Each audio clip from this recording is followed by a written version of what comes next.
और आप लोग बलूचिस्तान पे मुसलसल बात करते हैं और इसी तरह से आपकी ट्वीट्स भी होती हैं। देखिए, मुझसे तो आसिफ गफूर साहब बहुत नाराज थे, तो अब आसिफ गफूर ने नाराज होकर क्या कर लिया था, चीमा साहब नाराज होकर क्या कर लेंगे। तो पहली चीज तो वो।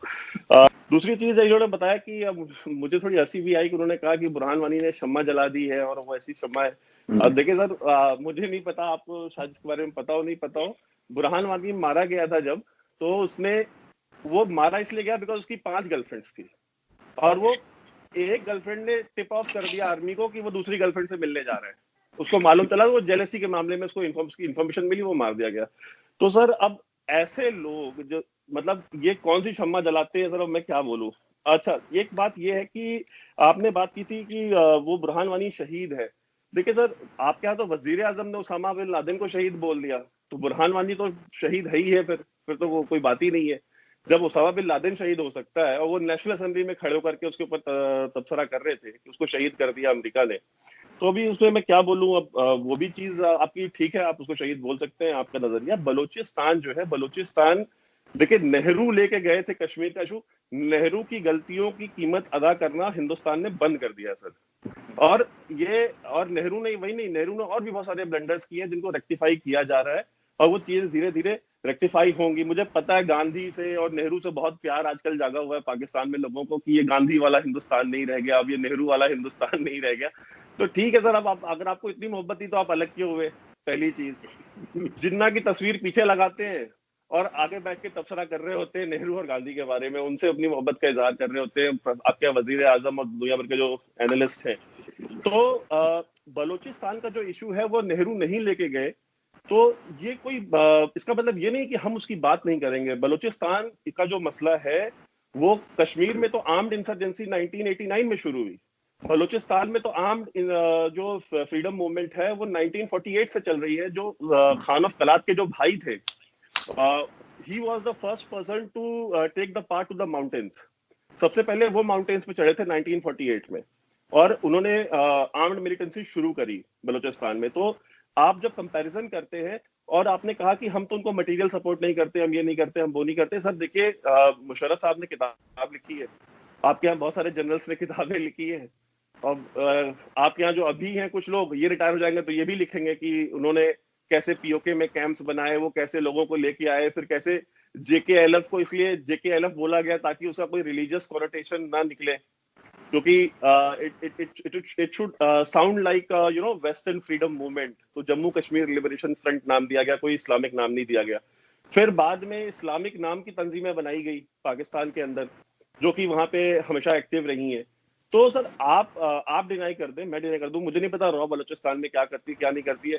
मेरे हिसाब से तो सर कुछ भी नहीं कर रही है, उसको बहुत कुछ करना चाहिए। मैं तो यहाँ पे जब भी लोगों से मिलता हूँ तो मैं तो हमेशा कंप्लेन करता हूँ कि रॉ कुछ कर ही नहीं रही। ये पाकिस्तान से बड़ा ही आर्गुमेंट आता है कि वो सब अरेस्ट हैं और वो सब जेल में।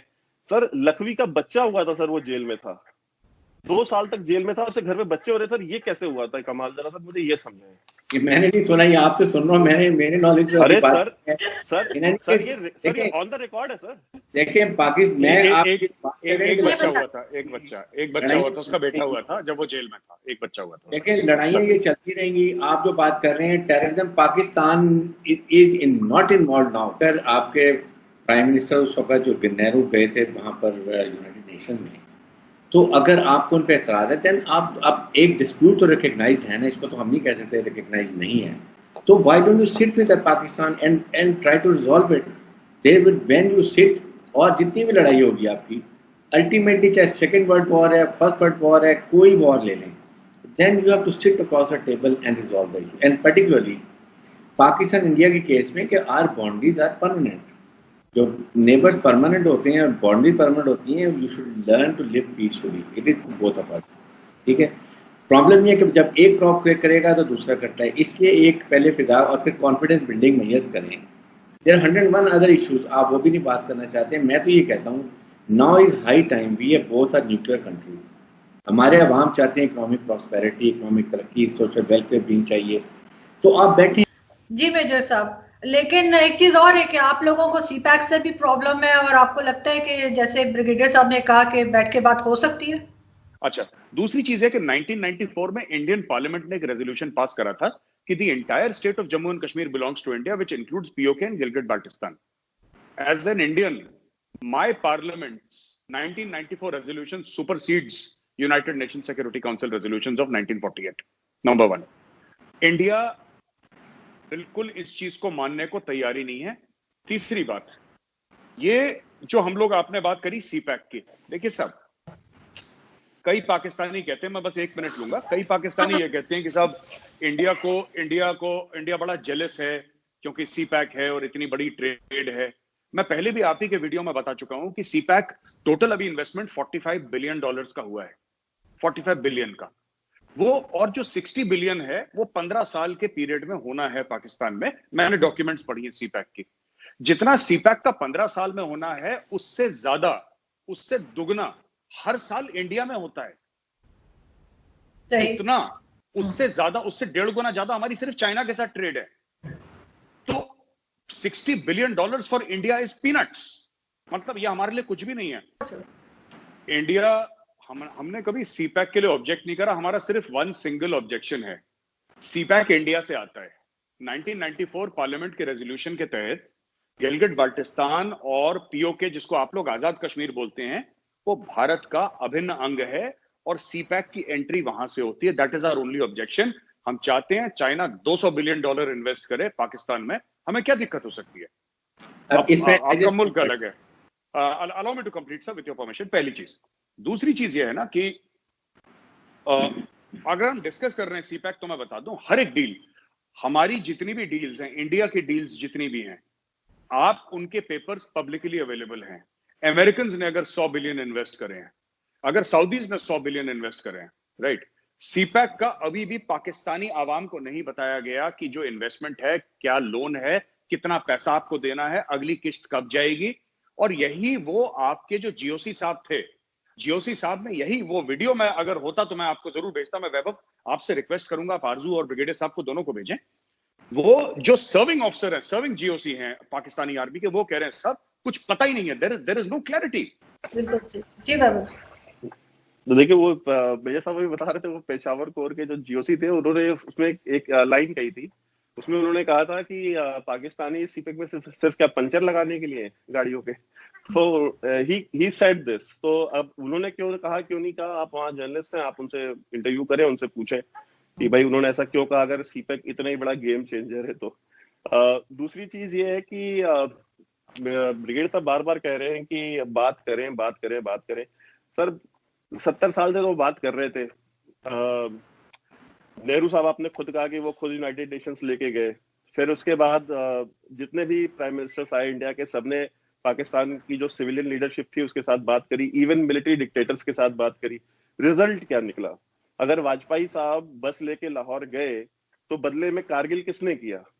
और नवाज शरीफ ने खुद बोला था कि मुशर्रफ ने मेरी पीठ पे खंजर घोंपा, ठीक है, मैंने नहीं कहा, नवाज शरीफ ने खुद कहा।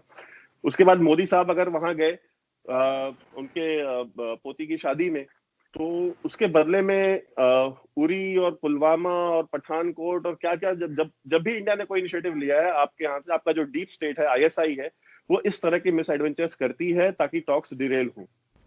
तीसरी चीज ये है कि आप आज बात करना चाहते हैं, आप आज से पहले बात नहीं करना चाहते थे।